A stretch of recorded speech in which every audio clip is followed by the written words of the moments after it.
Halo,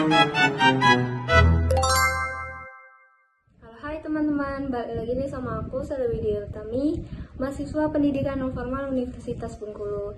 Jadi di kesempatan kali ini kita akan ngebahas sebuah topik tentang strategi pengorganisasian pemberdayaan masyarakat lansia atau perempuan lansia yang merupakan tugas untuk memenuhi dari mata kuliah strategi pemberdayaan perempuan dan lansia dengan dosen pengampu Ibu Leni Mantili Hutauruk.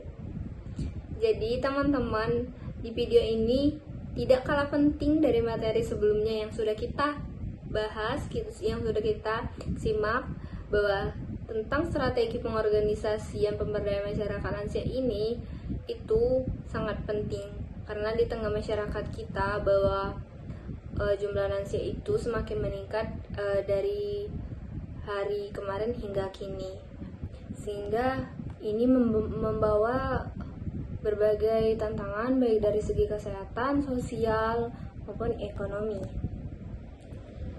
Langsung saja kita memasuki pada materi yang pertama tentang dari konsep strategi pengorganisasian pemberdayaan lansia ini. Jadi, strategi pengorganisasian pemberdayaan masyarakat lansia itu bisa dikatakan bahwa sebuah pendekatan yang bisa kita lakukan untuk mengoptimalkan potensi lansia, di mana pendekatan ini melibatkan berbagai pihak seperti keluarga, masyarakat, pemerintah maupun lembaga sosial yang agar dapat berpartisipasi aktif dalam kehidupan sosial. Salah satu contoh penerapannya itu bisa dengan membentuk sebuah wadah seperti taman lansia atau komunitas lansia. Tempat ini bisa menjadi ruang bagi lansia untuk berinteraksi, belajar, dan melakukan berbagai aktivitas sosial sehingga mereka tidak merasa terisolasi dari masyarakat. Selain itu juga pemberdayaan lansia bisa juga dilakukan dengan melalui 3 tingkatan, yaitu mikro, meso, dan makro. Pada tingkat mikro ini dimaksudkan pemberdayaan ini dilakukan secara individu, misalnya melalui konseling atau pelatihan keterampilan hidup.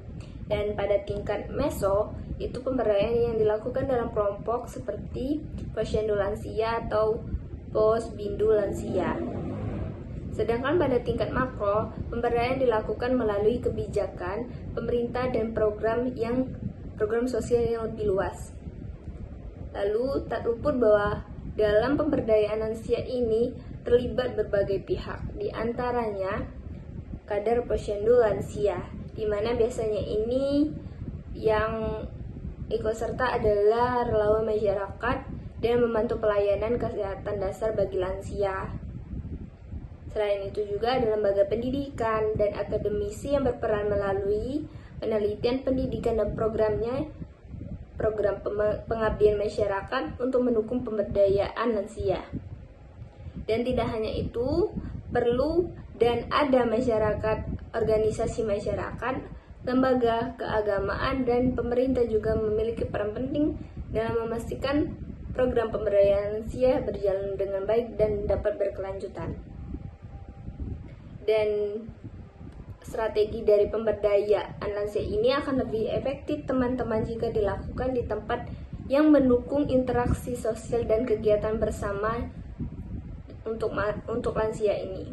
Misalnya itu ada di lingkungan masyarakat, posyandu lansia, taman lansia, atau fasilitas kesehatan seperti puskesmas dan klinik. Tempat-tempat ini memungkinkan lansia untuk berinteraksi, belajar, serta mendapatkan layanan kesehatan yang mereka butuhkan, sehingga lingkungan yang mendukung secara sosial itu merupakan hal yang sangat penting. Karena jika lansia merasa dihargai dan diberi kesempatan untuk berpartisipasi, mereka akan lebih termotivasi untuk terlibat dalam sebuah kegiatan pemberdayaan. Dan selain lokasi atau tempat yang sangat perlu kita perhatikan, dan waktu juga itu sangat penting untuk kita perhatikan, karena waktu yang tepat untuk pemberdayaan lansia itu akan lebih efektif dan meningkatkan motivasi mereka jika mereka itu bisa datang ketika pemberdayaan perempuan itu diadakan, dan akan lebih efektif ketika lansia itu masih berada pada usia yang relatif aktif. misalnya pada usia sekitar 60 tahun sampai 69 tahun. Di fase ini lansia umumnya itu dari segi fisik mereka itu masih cukup baik sehingga mudah untuk berbagai kegiatan sosial lainnya. Jadi mungkin itu aja nih penyampaian materi dari aku tentang strategi pengorganisasian pemberdayaan lansia tadi. Semoga bermanfaat dan bisa menjadi ilmu baru yang bisa kita terapkan nantinya. See you, sampai jumpa di vlog selanjutnya.